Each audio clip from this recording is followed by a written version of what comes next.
right, if you are gearing up for a system design interview, there's a topic you absolutely have to know inside and out, the CAP Theorem. Now, it might sound a little intimidating, but I promise by the end of this, you'll be able to break it down like a pro. Let's dive in. But first, let me ask you something. Just think about it for a second. When you're using an app and it hits a snag, would you rather it shows you info that might be out of date, or would you rather it just says, hey, sorry, can't get that for you right now? Keep that answer in your head, because that question, that's the entire dilemma of the CAP theorem in a nutshell. To make this all super clear, we're going to lean on two examples. On one hand, you've got your banking app, and on the other, your social media feed. They feel completely different, right? Well, by the time we're done, you'll see why their designs are basically polar opposites. Okay, let's cover the absolute basics. The CAP theorem is all about distributed systems. And that's really just a fancy term for a bunch of servers all working together to power something huge, like Netflix or Google. And these systems, well, they try to make three really big promises. The first promise is consistency. All this means is that every single user sees the same correct data at the exact same time. So if you update your profile picture, everyone, everywhere, sees the new one instantly. No one's looking at old, stale info. And for your banking app, you demand this, right? Your account balance has to be perfectly correct, 100% of the time. The second promise is availability. This one's pretty simple. The system is always on. Whenever you do something, refresh your feed, click a link, you get a response. Now, it might be the data you wanted, or it could be an error message. But the point is, it never just ghosts you. The lights are always on. And promise number 3, partition tolerance. This one answers the really important question. What happens when the servers can't talk to each other anymore?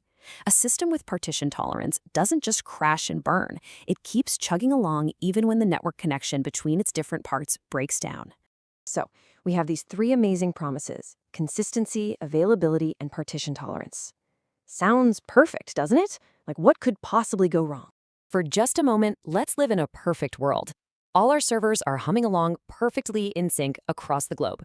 Data is flowing freely. It's fantastic. You're getting perfect consistency, you're getting 100% availability, and you're tolerant to partitions. You've got it all.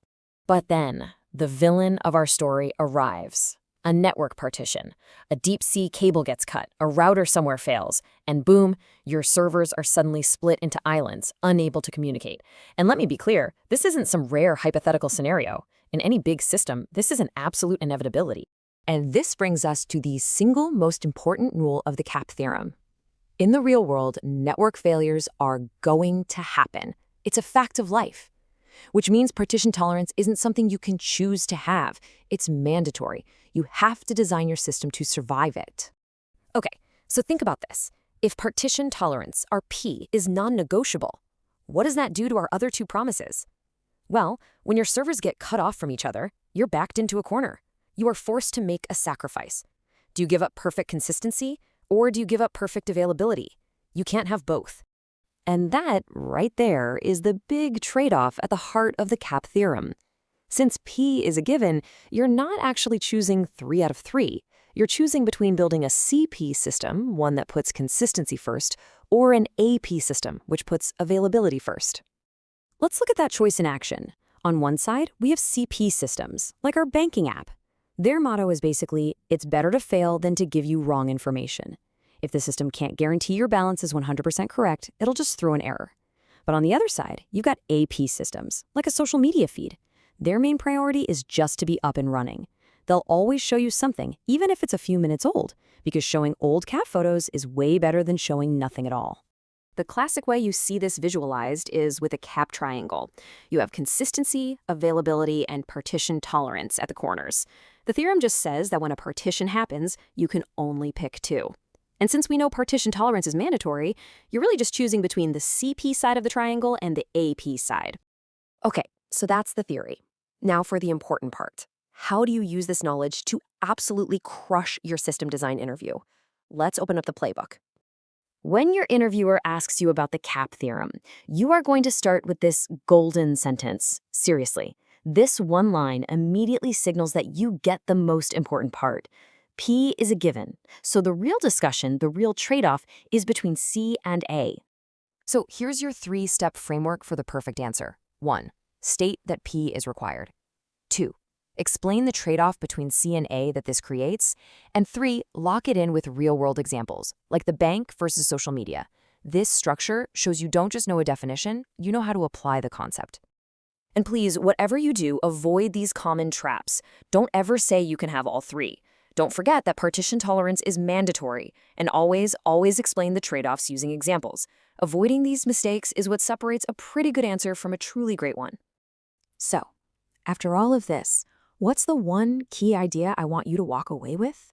It's this. The CAP theorem isn't about making one single choice, CP or AP, for your entire massive system. A great system designer knows that it's a tool you use to make decisions for each feature. Let's take an e-commerce site. The payment processing part? That absolutely must be CP. You can't have any mistakes there. But the engine that recommends new products? That can be AP. Who cares if the recommendations are a few minutes old during a glitch? The key is applying the trade-off intelligently, piece by piece. So I'll leave you with this final thought. When you're designing your next system, or just breaking one down in an interview, remember, don't ask if the network will fail. Ask when. And when it does, what are you going to choose to sacrifice?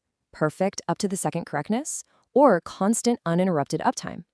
Your answer to that question will define everything about the system you build.